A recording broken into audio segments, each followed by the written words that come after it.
Hello, everyone. Let's just take a moment to let everyone get into the room and then we'll kick off the event.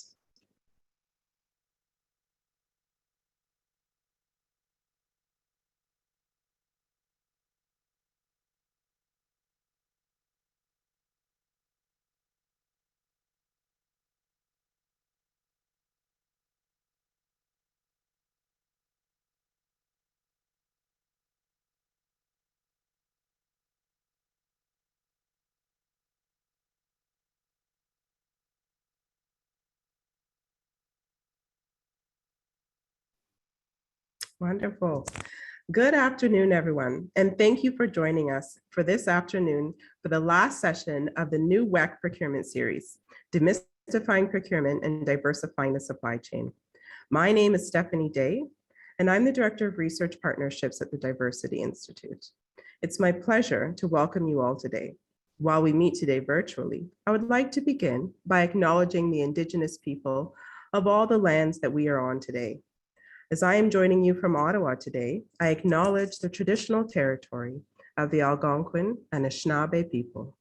We acknowledge their long-standing relationship with this territory, which remains unceded. Our regional hubs and partners across Canada similarly gather on the traditional territory of the many Indigenous nations who have cared for these lands since time immemorial. Let us take a moment to recognize the many traditional lands on which we are connecting and acknowledge with gratitude and respect the many First Nation, Métis, and Inuit people whose footsteps were first to mark these lands.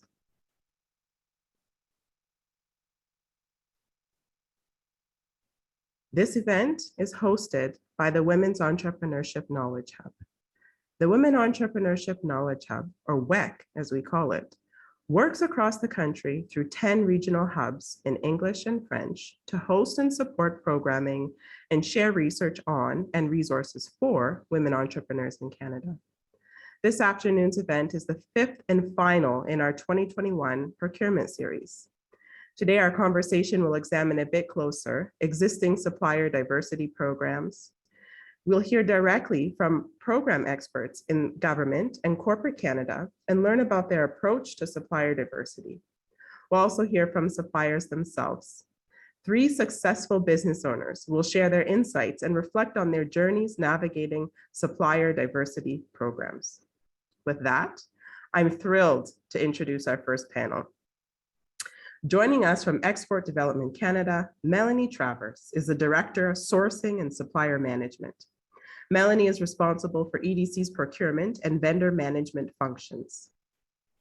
Our next panelist is Cecily Brown, Supplier Inclusion and Diversity Manager at Accenture. And from the City of Toronto, we're joined by Hilary Keirstead, who is the Manager, Policy and Program Planning. I'd like to encourage everyone to place any questions you have for Melanie, Cecily, or Hilary in the Q&A box throughout the panel. And with that, we'll get started. Welcome, Melanie, Cecily, and Hilary. My first question to the panel is, can you please tell us a bit about your program and what was the impetus for establishing your supplier diversity program? I'd like to start with Cecily, please.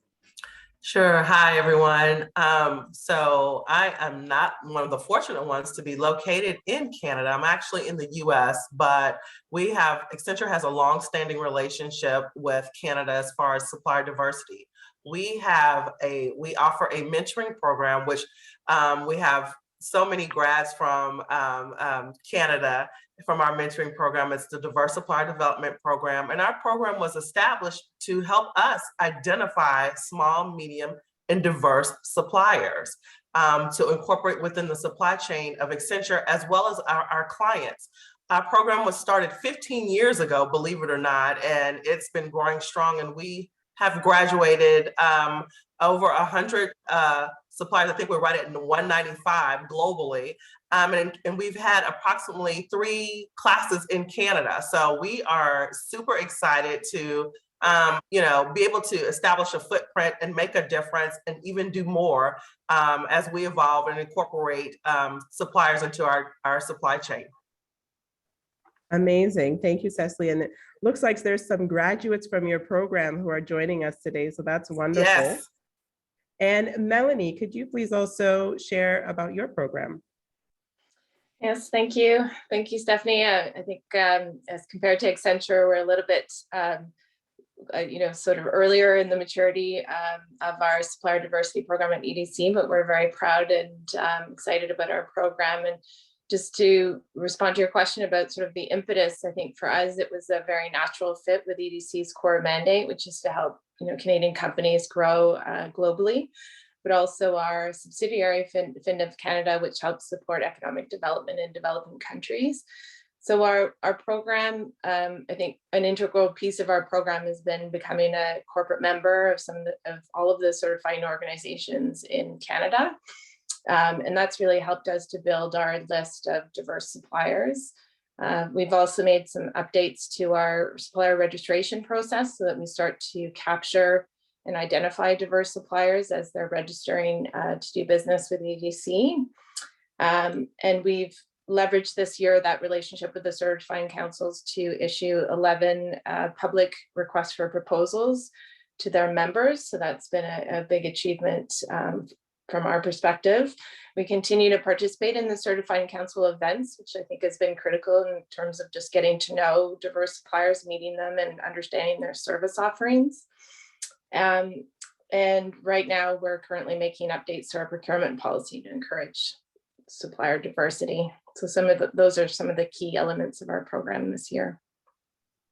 That's fantastic, Melanie. I recall when EDC was thinking about the policy, so I'm really happy to see that it's come to fruition with EDC and FinDev Canada. And Hillary, if you could please also share a bit about your program.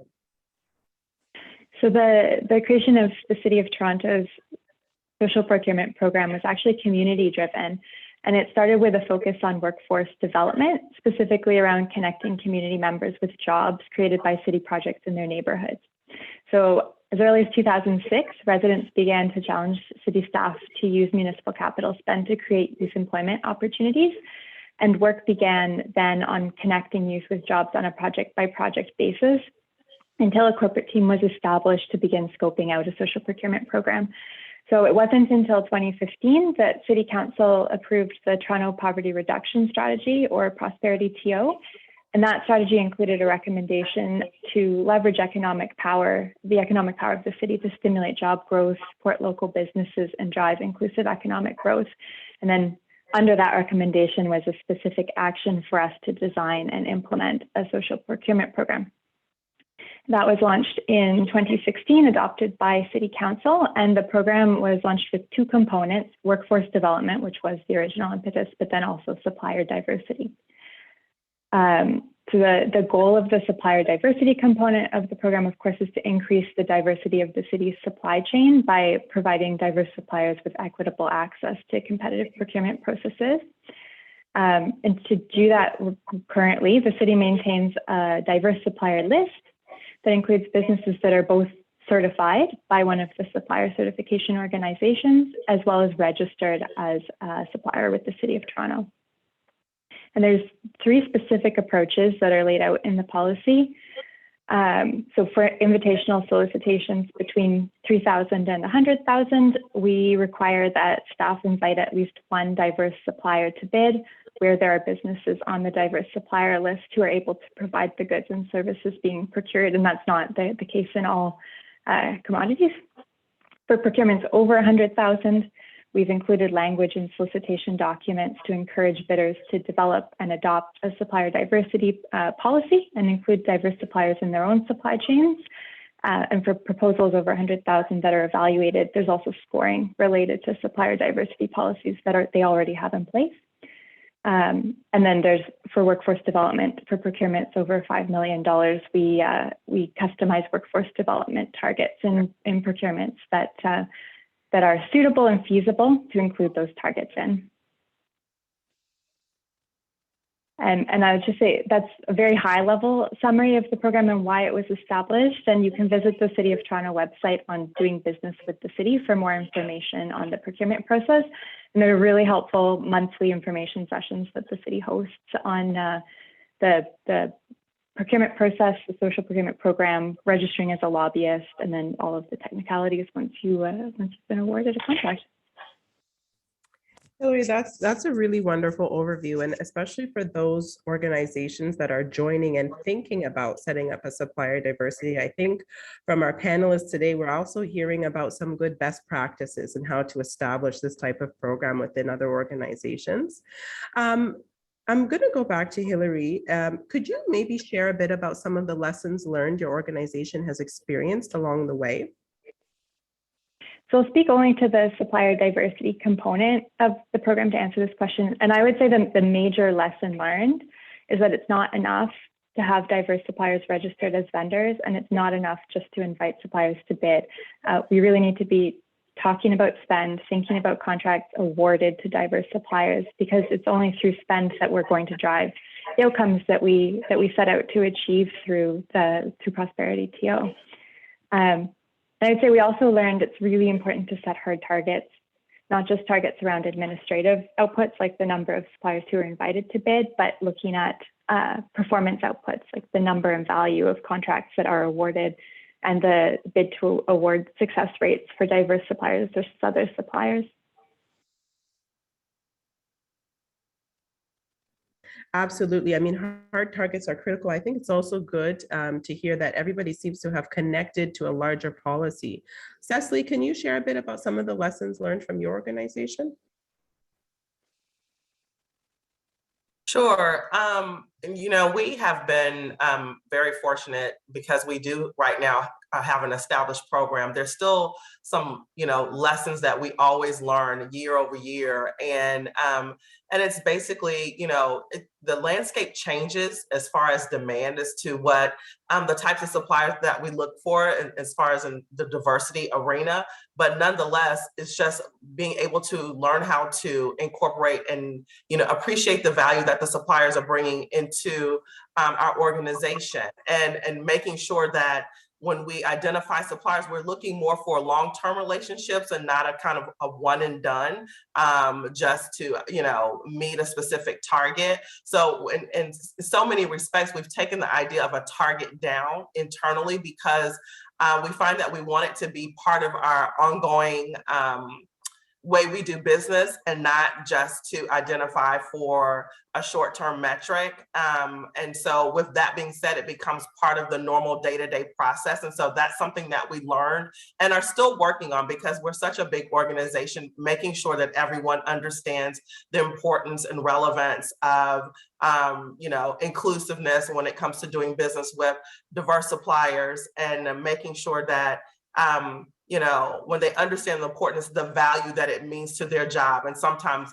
that becomes a little complicated when you have to, you know, disseminate that type of learnings and teachings ongoing to over 600,000 people. But it's definitely something that we, you know, we're a small supplier diversity team, but we're very robust. And so because we're global, we do have the, you know, the platform to do that and constantly bring awareness to the importance of making our supply chain look more like the communities in which we serve. Yeah, no, thank you for sharing that experience, Cecily. And it's also important to appreciate that different companies and organizations will be at different stages of their journey.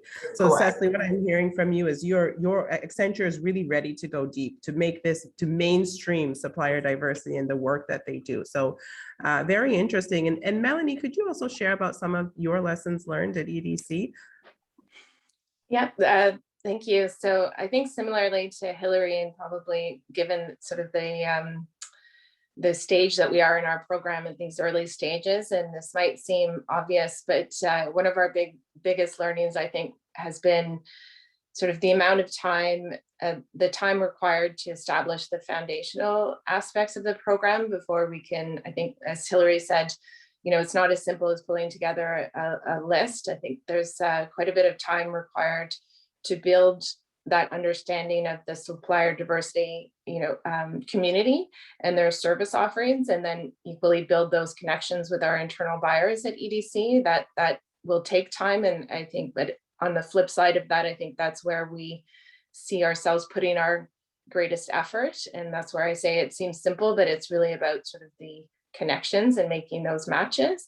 but then equally also the time that it requires to make changes to our processes to facilitate greater access and reduce barriers. That will also take time. We're making sort of baby steps towards it, but those are, you know, key components before we can really start to see tangible results and outcomes, I would say. Yeah, no, that's a very interesting observation. The time commitment is probably often underlooked when thinking about diversity, equity, and inclusion, broadly speaking, you know, implementing within the organization.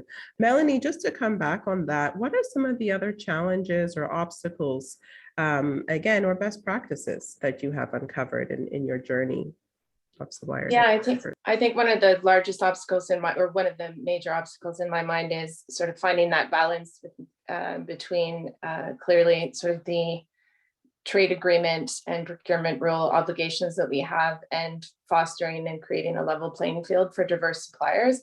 I do think there's quite a, you know, on a positive note, a lot of opportunity in our lower dollar value procurements, where we have a lot more flexibility and actually very high volumes, where we can help diverse suppliers equally to build capacity and, you know, do procurements with EDC and move from there. But we're also looking at sort of those higher dollar value procurements and how to, as I mentioned, change our sort of, you know, embed changes into our processes to create that level playing field for small and medium-sized businesses.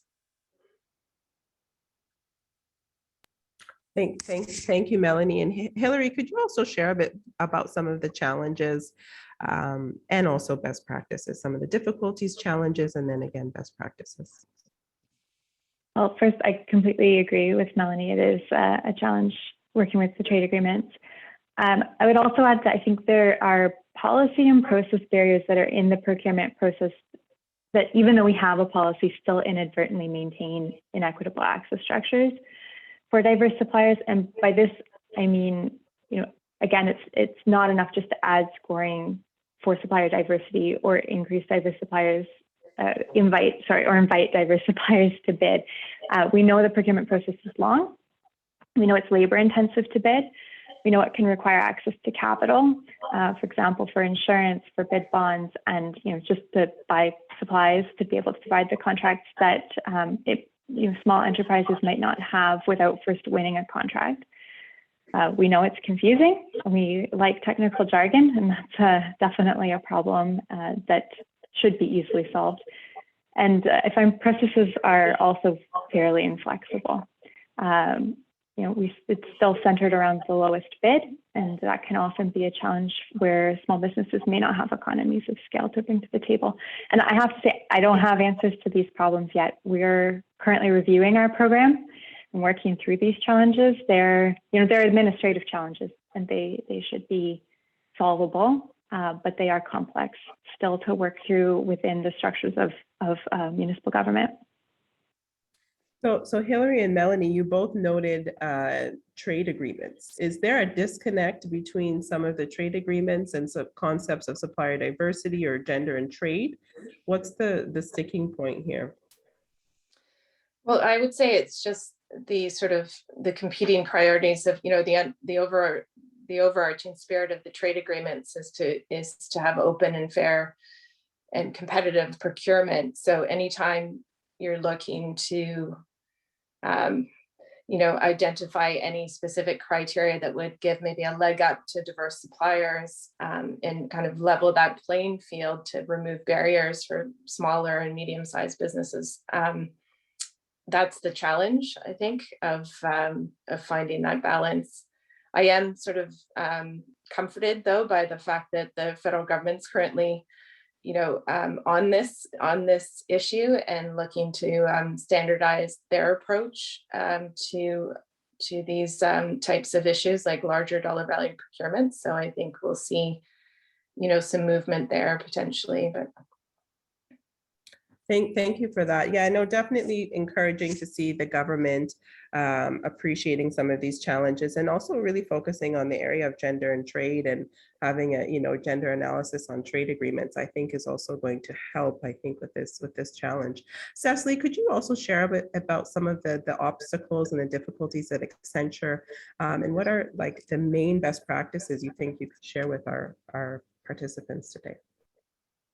Well, I'll start with kind of like the main best practice. I think our best practice that we try to make sure that we disseminate is to never take for granted the size of an organization, a small business, a medium business, because you never know who the relationships that they have. We found that some of our greatest partnerships have come from just the relationships that some of our diverse businesses may have with some of our clients. They have been, been great with bridging those relationships. And in some cases, I will even go so far as to say, one of our in our program, our mentoring program, we call them mentees, one of our mentees was able to make an introduction to a large healthcare organization that we were trying to, knock on the door with for some time, and they wouldn't open. And when they found out that, hey, we were being introduced by this small business, small diverse business, it made a difference. So that's one of the best practices. You just, never judge a book by its cover, which you should never do anyway. But, for the sake of business, sometimes we do get caught up in the size of a business. So that's one thing. And then I think one of the, I would say kind of a hurdle that we've had to overcome is just basically, again, it goes back to education. That's a hard, it's been very difficult, regardless of how the size of the organization, helping people to understand, your internal team to understand the importance and relevance of why it's important to incorporate small, medium, diverse business into the supply chain. And not to say we're giving someone business, but to, where they show that they can do the work, they can pivot, they can add value, and all those great adjectives that we love to use about diverse businesses. But there's truth in that, so I would say that is for us kind of, it's like while we do great things, but it's a slow churning machine. It's not something that happens overnight, and it's still a lot of work in progress. It's just getting someone to understand what truly diversity looks like. I've had several internal teams that actually send me emails and want for me to clarify whether or not Accenture is a diverse business. Well, I find that very funny. I understand where they're coming from. They think that because our global CEO is a woman, that makes us a diverse business. So that just, kind of hones in on the fact that, there's more education to be done, but it's not to take that for granted. It's just that, when you don't know, you don't know. And if that's not what you practice and that's not your world, you don't understand. So it's just something that we're constantly doing.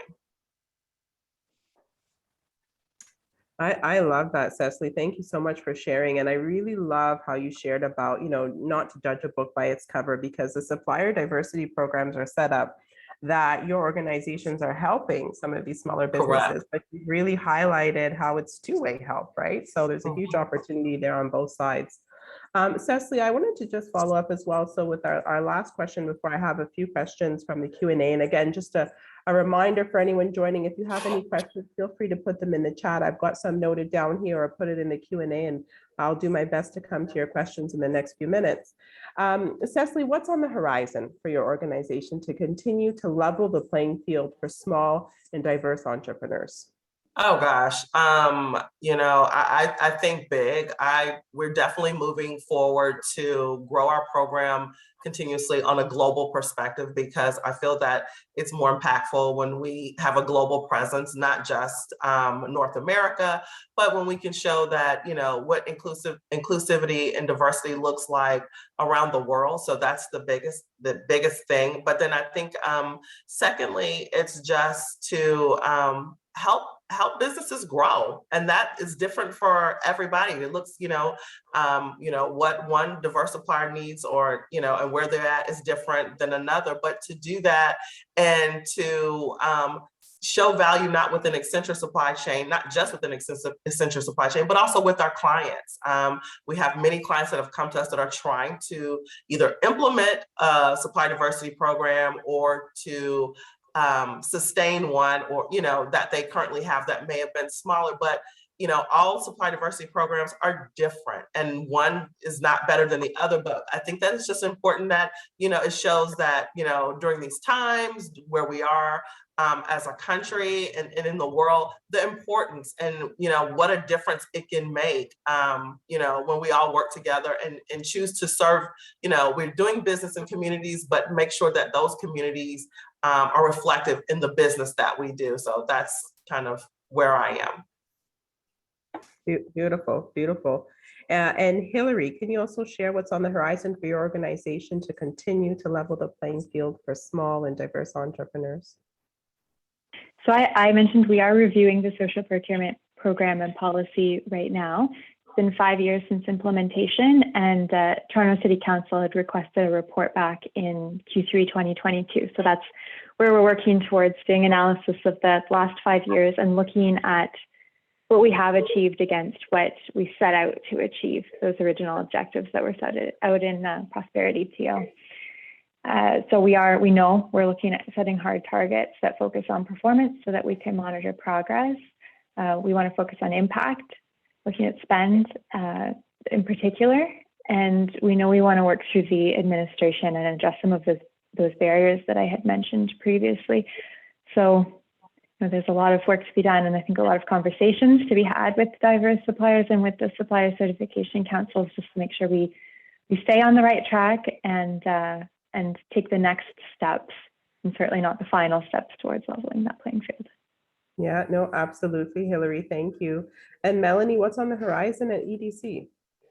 Yeah, so EDC has a number of supply arrangements that we use to regularly procure professional services. So one of our next big goals is to look at where we'll be replacing that supply arrangement, and we're looking to embed diverse suppliers into those sort of processes in order to qualify diverse suppliers on that supply arrangement. So that's one of our next big goals. And then another piece objective that we're really excited about next year is we'll be organizing Meet the Buyer or matchmaking events between our key buyers internally, working with the certifying councils. So we're very excited about that as well. Wonderful, wonderful. Hard targets and Meet the Buyer programs are all fantastic ways to strengthen supplier diversity. Melanie, there was a question that came up in the chat. I just wanted to follow up here with you. If you have any numbers on the number of women in your program, and if you also have a database. We've heard about some of the others that do. Does EDC have that at the moment? The first question, Stephanie, was the number of women-owned business entrepreneurs in our list. Yeah, how many women do you have in your program? And is there a database? So we do have a database where that's one of the key pieces that we were working on this year. I don't know off the top of my head sort of the number of women-owned businesses. It's across all different diverse suppliers. Yeah, and we do have a database, and we continue to work with the certifying councils to add to that list and encourage any diverse suppliers to register at EDC, because that's actually how we maintain our list. Thank you, Melanie. And there's an interesting question here in the chat. This person is joining and they are deaf and work in procurement. And they wanted to know if anyone works with deaf suppliers. And I'm losing the question here. And how do you communicate with them? Sorry, I'm losing the question. How do you communicate with them and remove barriers for them? If anybody has any at Accenture, City of Toronto, or EDC, if you have any targeted programs in that regard. So we do have a team an accessibility team that's part of our inclusion and diversity, which falls more so under HR, but we collaborate with them often. I'm not aware that we've ever had any deaf suppliers, but internally, as far as our own employees, we do have tools and programs in place for them. So I'm happy to share that information. Thank you, Cecily. And there's a question here for Hillary. What type of outcomes for women? For example, what percentage of participants are women, and what spend has been achieved, and what targets have been set? It's a great question. I don't have the answers off the top of my head, but I can certainly try to pull up that information before the follow-up email goes out for this event. I can say right now there are no hard targets, and women-owned businesses are more successful, I would say, in the supplier diversity program in the social procurement program for the city than other diverse supplier groups.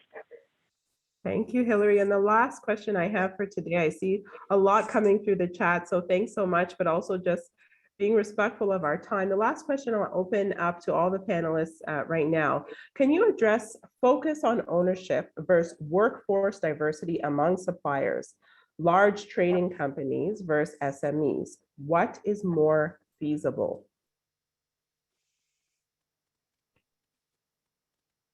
Would anybody like to take that question? Okay, can you repeat that? Because that was a lot. Yes. Yeah. Can you address focus on ownership versus workforce diversity among suppliers, large trading companies versus SMEs? So I think some dichotomies here, large trading companies versus SMEs. What is more feasible? Large trading companies or SMEs for supplier diversity, ownership or workforce diversity among suppliers? So I'm going to interpret maybe part of that question and then maybe take a stab. It did come up in a discussion that I had earlier this week with the federal government. And I think the question relates to sort of this, notion that right now we have a system that's, highly focused on ownership structure in the supplier diversity space. And the question is, the question that I'm asking myself at EDC as well is, there's also other ways to sort of foster diversity, right, through our procurement practices, and those don't need to be directly, tied to ownership structures. So I'm not sure if that's where the question was going, but that is something that we are considering at EDC, is like how to adapt our, large procurement processes, RFP processes, to consider diversity. We have also implemented a supplier code of conduct that sets expectations of our suppliers around the diversity that they have in their own organizations. So that's another kind of measure that you can take. I don't know if that answered the question. Yeah, I think it does. Savita has responded that you have got it. So thank you. Okay. So I'm just taking a look at the time, and I just wanted to thank Melanie, Cecily, and Hillary for such an insightful conversation. I mean, we've heard some really good information about best practices, about challenges, and for those organizations who are joining in today and thinking about setting up a supplier diversity program, I think a lot of good golden nuggets have been shared today, at least for a good starting point to set those programs up. So with that, it's my pleasure to introduce our second panel, comprised of diverse suppliers who have successfully navigated the supplier diversity process. Our first panelist is Kathy Chang, who is the president and CEO of Redwood Classics. We're also joined by Javier Santos, the founder and CEO of the House of Purpose. And last but certainly not least, we'll hear from Andrea Robinson, the president and CEO of Robinson Global Management. So let's jump right into the questions I have. My first question is, how did you hear about or get connected into supplier diversity? We'll start with Kathy. So my journey with supplier diversity started in 2013, I believe. I was introduced to it by a tier 1 supplier, and I was invited to a CAMPC Business Award. Had no idea what CAMPC was, had no idea why I was getting invited to this dinner, but I did. And I was able to meet all these corporations. And truthfully, I didn't understand why I was there. I didn't really understand it. But then 2014 rolls around, and EY has this phenomenal women-owned program. It's called EY Winning Women, which is a development and awards program. And I was so fortunate enough to be one out of 3 Canadians that were part of the North American program, and I got accepted. Having said that, EY then generously tried to introduce me to supplier diversity in a different manner as well, and supported me and sponsored me to go to a WeBank conference. And that was in the US. And as we all know, in Canada right now, supplier diversity is definitely a lot more relevant than it was back in 2014. But that was the beginning. And I went to WeBank and I went, oh my God, this is a real thing. Now I get it. And that really started my journey. And then I just, I love the fact that I was so, EY really invested in me. I always say EY probably, actually, I do believe this. Uh, Development programs, I just want to say that is so, so important. Prior to being part of the EY Winning Women program, I didn't even know what an elevator pitch was because I never had to give one. Through that development program, I have been able to slowly find my voice, and has led me to be here today. So that's amazing, Kathy, and nice to see how the impact of these programs are making in your life. And Andrea, could you also share a bit about how you got connected into supplier diversity? Absolutely. So for me, similar to Kathy, it's kind of something I fell into. Believe it or not, I had no idea what supplier diversity was. And I was actually somebody who actually dispersed and provided procurement services, both as a professional consultant and previously as a government employee, and had never heard of it. And that's going back 2008. 9, 10, 11, 12. So I didn't hear about it until 3 years ago. When I started RGM, I was looking for ways and anyone that I can just pretty much talk to about our business. And so I was driving and Ubering all over this city and busing, I mean, everything, right? I would fly just to talk about RGM because I was totally passionate about it, but no one else had really come on board yet. And so I went to this reverse trade show by I believe it was the Ontario Municipal Buyers Association. I'm probably messing up their acronym there, but it was held on a blizzard day where there was probably 12 inches of snow in the middle of Brampton. I live right in the core of Toronto. And I got out there and went to this reverse trade show, met all these municipalities, and I got to the City of Toronto's trade show booth. And I'm thinking, oh, I already live in Toronto. What do I need to go to that booth? And I went anyways. They were my last booth, and everyone's tables, 6x6 tables, were being closed down. And I go to this booth, and folks are packing up. The representatives there from the social procurement program. Kudos to Alexandra Mutinelli-Ducic. And they took the time, even though everybody was closing up. And I was like, oh, okay, fine. Okay, I'll do the Toronto thing. And thinking I know everything about them. And they totally blew my mind. And they were like, hey, are you a diverse supplier? Are you in our program? And I'm like, what is that? And what are you talking about? And so they actually introduced me to it and said, hey, you're probably a WEBE, a women business enterprise, and likely also perhaps a minority owned business owner. So you should register with these two associations, and then you can register with us. And we could probably help you to get access to more invitational RFPs and that sort of thing. And they asked me about my business. What do we do? What are our potential business categories and our NC codes? And I was like, what is that? All of that. And it really was helpful. So they kind of partnered me up with WEBE Canada first. And I got registered and certified in a week or two. And the rest is history. WEBE Canada and City of Toronto worked really well together to kind of ensure I was ramped up in their program, and away I went. And I was getting invitationals literally, I think 12 days later to bid, and it wasn't cold calling anymore. So it's really exciting. Yeah. No, that's amazing. And it's always the last booth, right? It's the last booth, the last person you meet that makes the difference. And so beautiful to hear how the education that's also coming along with these supplier diversity programs is making a difference. Javier, can you also share a bit about your story and how you got connected to supplier diversity? Of course. Hello, Stephanie, and hello, everyone. Our journey, it's not too different from what you heard. We started in 5 years ago, and we are certified by the CGLCC. And pretty much in the same fashion that happened with Kathy, we were starting. So we didn't really know what we were doing yet. So by being forced to say, what is your business about? You start practicing your sales speech, and you also practice, your own confidence. Can I really believe what I'm saying? And can I answer all these questions? And then the CGLCC started growing. So it became also a source of networking, right? Not only people who were potential buyers, but just colleagues. And, because as an entrepreneur, it's a roller coaster. So sometimes you need someone who understands how crazy it is that you have, you're thinking about a second mortgage and have, a shoulder to cry on from someone who's in the same situation. So it's really a great group of people that are kind of all pushing forward, and you feed off this wonderful energy because we're all hungry for business, right? And so it's been a great experience. And we also got certified by CAMSI. So, just seeing the different,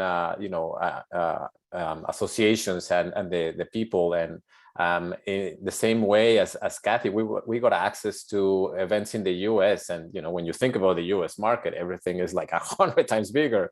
So, we got opportunities to meet with these wonderful companies that I would never even got, the phone number. So it's like, now I'm talking to Pepsi, and it doesn't mean that Pepsi is going to buy from you, but just talking to them, it starts to feel it like now you're in the game. So that has been pretty much our journey. No, that's amazing. Go ahead. Sorry, Kathy. if I just may add, Javier, talking to Pepsi, but wasn't that experience just amazing, whether or not they end up being a customer? It's every interaction that you're having with these corporations, you realize that, oh, this is how they procure. Or if you're working with FIs, you realize how much governance that they have. So it just helps you refine the process. So it's not always winning the business, but really the journey in getting there too, right? Yes, exactly. And it's super exciting just being in the center of, action. So. Yeah. I might jump in as well. Sorry, Stephanie's gonna. Sorry, Stephanie, you're an entrepreneur, so we talk.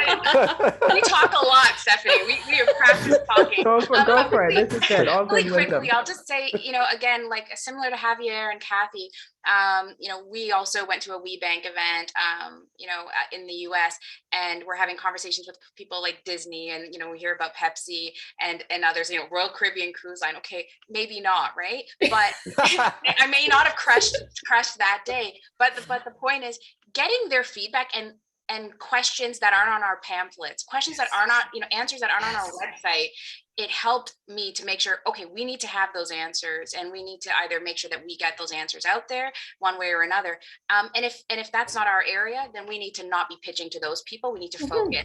And one of those companies actually did say to us, I think you're really exciting. You're super nice.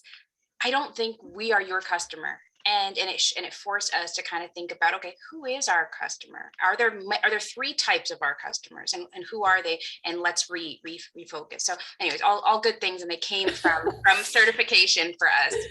For sure. No, it's amazing, because we're seeing that every interaction is a learning opportunity, right? To grow and refine the business as needed. And I think Javier and Andrea, you've spoken a little bit about the challenges, but I wanted to go back to Javier a bit. What would you say has been the most difficult challenge in your journey? You spoke about, sometimes needing even somebody's shoulder to cry on, and, having that network to embrace you makes a difference. But what are some of the other difficulties or challenges, and how have you overcome? So for us, we do mental and emotional health at work. So when we started talking to clients, it was not a thing before COVID, right? Just think about mental health before COVID. People say like, we're not crazy in this company. So it was hard for us to sort of understand the right pitch, and where the right segment, and, who were our perfect customer. And then with COVID, everything changed, because we were doing also in-person training before that. So now it was like we just restarted again, but now we're connecting with diversity and inclusion, because part of having a mental healthy environment means where people feel free of prejudice. So it connects really well with that. And now we're able to access customers outside of Canada, because we do things remotely.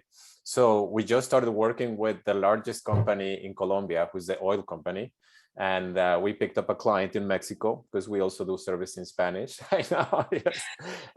And then we also have a supermarket store in Southern California, which is super exciting, because we got to work with people who were just like living and breathing the lockdown, and people who had to deal in supermarkets with people in the States who didn't want to wear masks. So it's been sort of like starting all over. And, after you run out of money and energy. So it's like, now I have the customer, so I have to kind of look back and see how am I going to make it happen. But so it's been a challenge because of the type of business that we do. But I think, through the network that we developed through supplier diversity, people already know about us. And now we're calling and say, now remember mental health. Now you believe it's an important thing. So this is a little bit of the challenge that we're living through. And it ties really well with diversity and inclusion, right? Being a certified diverse supplier that helps with training and support on diversity and inclusion kind of makes a lot of sense. So we're very optimistic about the future. Oh, no, wonderful, wonderful. Kathy, could you share a bit about some of your challenges as well, and how you've overcome? Absolutely. Mine is more of a general challenge that I have experienced and will continue. I hope will not continue to experience, but and I hope there are still corporates that are listening into this, because we are a tier 2 supplier. We are not a tier 1. And I think one of the challenges I would like to just share with managing expectations of suppliers, diverse suppliers that are even listening, is you don't always have to be a tier 1. You can be part of a corporate supply chain as a tier 2, as a tier 3, as a tier 4. So what I would encourage corporations to do is actually lean on your tier 1s and your tier 2s and encourage them to also use diverse suppliers. Because I would say that would be my biggest challenge and has been my biggest challenge. As Redwood Classics, we service the promotional product space. Pre-COVID, it was a $26 billion business, a pretty damn big business, right? Size of business. But what happens is I go to these great events. I'm going to WeBank, I go to Camp C, and I have all these great supporters that want to support us, but I don't sell direct. And I don't sell direct because that's not part of my business model, right? We are a tier 2. We're happy being a tier 2. So what I would encourage government and corporations to do is actually lean on your tier 1s, have a tier 1 program, have a tier 2 program, and ask for your tier 2s, tier 3s, tier 4s, because that is how you will make economic impact. Sorry, Well, so that's my biggest challenge is yeah, you know, no, well said. we are in the supply chain, but it's a little bit challenging because I think it doesn't matter if you're tier 1, 2, or 3, or actually 2, 3, 4, 5. You need the support of the tier before you, just as the corporations are leaning into their tier 1s to do this.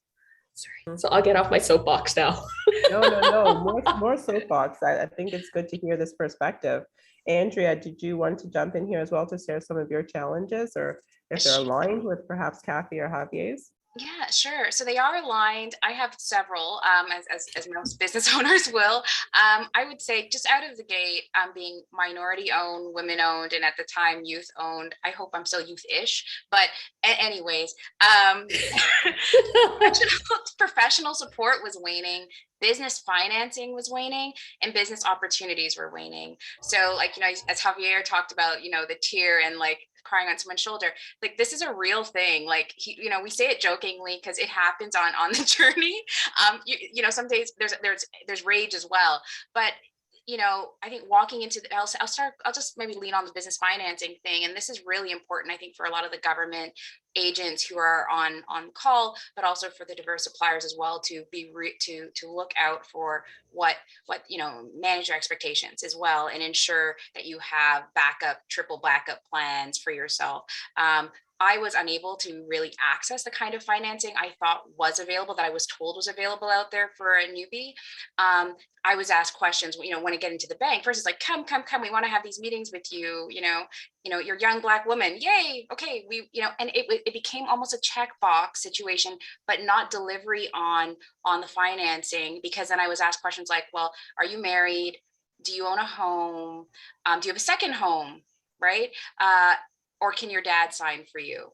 Those kind of, oh yeah, that was 2018, right? So that's still what the major banks in our country are working with, and that's the framework, and that's how they're still measuring risk. So until they completely change what they're deeming risk or a risk investment, we're going to have to look out for other opportunities and other avenues, such as corporates and other investors, or you self-invest, which is probably 80% of most SMEs. And that's kind of the route I took. So after working for many, many years, and I think I talked about government and private sector, effectively took what was my nest egg and said, if I believe in this enough, then I need to be the person that takes the risk, right? If I won't take it, then why should anyone else? And it panned out. But those are some of the limitations and challenges I had with regards to just business financing, and it was a biggie. For us in that regard, and it's just something that for everyone, and like most, I hope that's not an issue as we move forward, and blessings to God, it hasn't been, but at this point, but it was, and it can be a point where people are considering just not going forward with their dreams and their passion, and we as a community lose out when that happens, because a year and a half, 2 years later, our situation changed completely. So anyways, just something I put out there. No, Could I yeah, go Yes, ahead. sir. I just wanted to add another challenge again, and this is more of an overall as opposed to specific, because I think I've got so many war stories. We're going to be here all day. But another one that sometimes generally I've been facing quite a bit as of late, especially. Unfortunately, I mean, really sad that 2020 happened. Unfortunately, a number of, I think, social injustices have been uplifted and the curtain's been pulled back. And with that now, what's happened is there's more interest from corporates and governments to say, okay, how do we undo this injustice, which is phenomenal and amazing. But part of that challenge, though, is I'm starting to find that there's a lot of muddling in the word diversity, and that drives me nuts. People don't seem to understand D&I is an internal program. Supplier diversity is an external program. Whenever I speak to corporates, I'm like, do you have a supplier diversity program? They'll tell me all about their D&I work that they do, which is very different. So that's the other thing, too. I would say, if you're a supplier, learn about it, lean in, get yourself educated, because if you're going to lean on your certification, you better damn well know what your certification does and what it means for you. I agree completely. Stephanie. Go ahead. And I'm really biased. Sorry, Stephanie. But yeah, I totally agree. Your employment diversity and your stats is great, but supplier diversity is a whole different ball game, and just there's impact all the way around. But with supplier diversity, I mean, we also employ folks as well, right? And we're buying and hiring diversely. So if you're only hiring diversely, we're missing a key part of making this change, what it could be, so it's just important that folks keep that in mind. Because the previous panel, if I remember correctly, there was a question about clarifying, does it matter that you're hiring diverse versus your leadership is diverse or your ownership? And that alone, just listening to the previous panel, just tells us, I think what I got out of that is we're not educating, as a diverse supplier, you are not educating yourself enough to be able to use your certification properly. Yeah. So Cecily mentioned that, she has experienced issues internally with education on supplier diversity and what it means. And I think what tends to happen with organizations is often a supplier diversity program is born out of a larger D&I strategy. So it's a pillar sometimes of that strategy, and that's where that connect comes, because like we heard in the previous panel, it needs to be connected to something to stay and to be implemented and impactful. Which I absolutely agree, though. But it's just, I think as a diverse, our panel is about, as a diverse supplier, how do you use your certification? So I think what I'd like to do is just clarify, as a diverse supplier, learn about why you're even certified and what this means in the whole supply chain. Yeah, also often people forget that at the end of the day, you still have to make sense as a business, right? I mean, you have to have a service and a product that people want, and your price has to be right. So it's not a silver bullet, right? It gets you there, but you still have to make a sale. I always use this really quick analogy. You get invited, getting certified is your ticket to get to to get invited to a party. But if you go to a party, you're on the dance floor and you're going to sit on the side and do nothing, you're not going to have a good time. So you got to lean in, you got to be engaged. And I believe you got to pay it forward too. Yeah, and everyone is dancing. So if you're a little bit slow, don't cry about it. Don't cry if you're not going to put the energy in dance. No, I agree completely. The other area, and I'm going to stop here, Stephanie, is just one challenge I saw was professional support within my industry. Nobody wants you to take food off of their plate. So, you have to really just pay attention and read, do everything you need to do to get yourself ready and your business ready to break in and to get the information you need. We're not charities, right? So if you're thinking that somebody was your friend before, and now you're their direct competitor, that may not be the same relationship anymore. You can still be friends, but when it comes to business, you can't asking them to help you become their competitor, right? So things like that. And so for us, we found a lot of professional support waning that we were expecting, given all of our individual team members' experiences in the field that we were already occupying prior to launching this firm. And it wasn't there. From a community support perspective, that was great.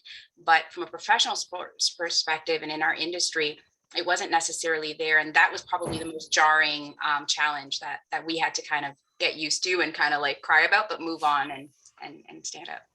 Yeah. So Andrea, thank you for that. A lot of comments in the chat box saying that you all need your own show. I think there's so much wisdom here. They're loving your energy. They want more of you. Okay. So we just have 4 minutes left, and I think we've heard a lot of inspiration, but I really want to hear one piece of advice. We've talked about the challenges, and I think entrepreneurs, you know how difficult it is. So what is that one piece of advice everyone would give if you could just share one piece, knowing the truth, the reality, the challenges? What is that one advice you'd give to someone starting?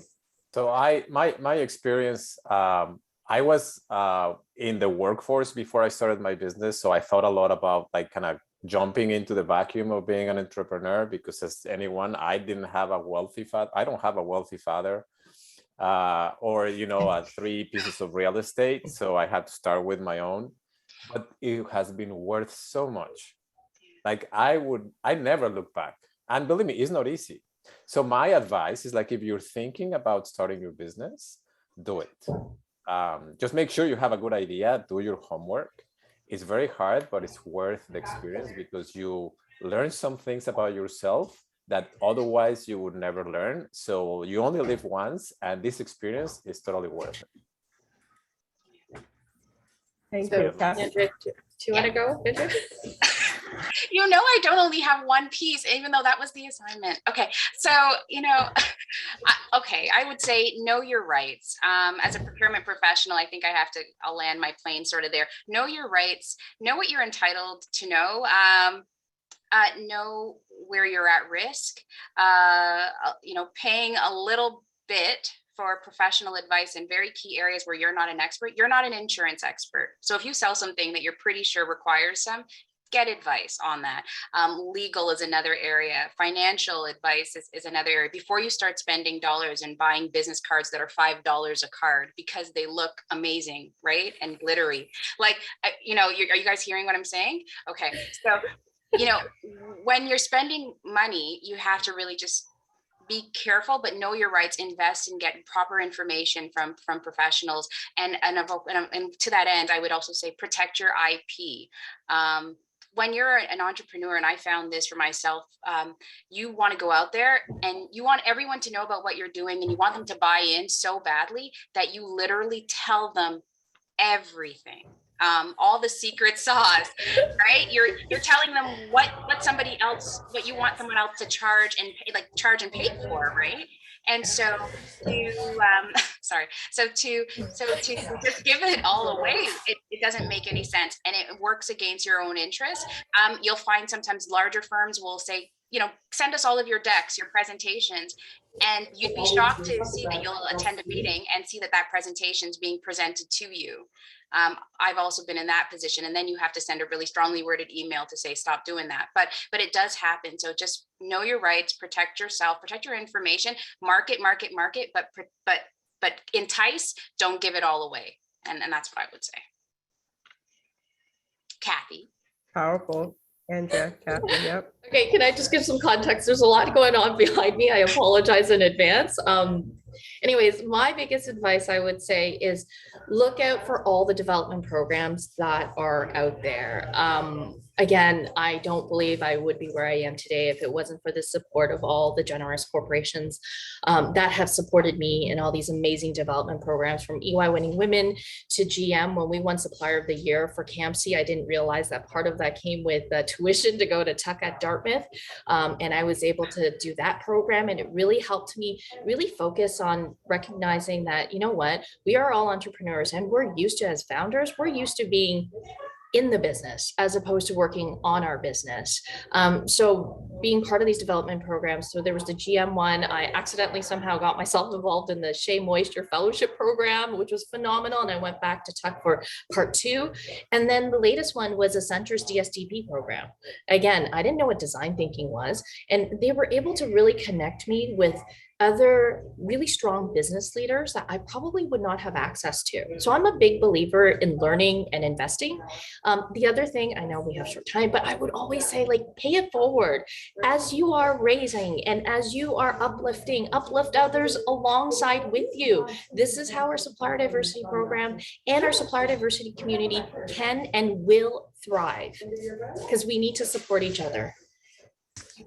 Lovely, lovely words to end on, to pay it forward, Kathy. Andrea, Javier, thank you so much for sharing so much wisdom with us tonight. And let's all, this afternoon, and let's all pay it forward. At the end of the day, what we've learned today, we should all pay it forward and keep on this journey.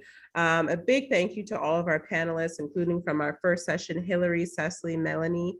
Thank you so much for sharing your expertise, and for each of you who have tuned in and asked questions, thank you so much. I hope that everyone has found this session and the series to be helpful and informative. I invite everyone to stay in touch. You can follow WEC on Twitter, LinkedIn, Facebook, and Instagram, and be sure to keep an eye out for our bi-weekly newsletter for the latest news and opportunities for the women entrepreneur ecosystem. Thank you once again for joining us, and enjoy the rest of your afternoon. Thank you, everyone.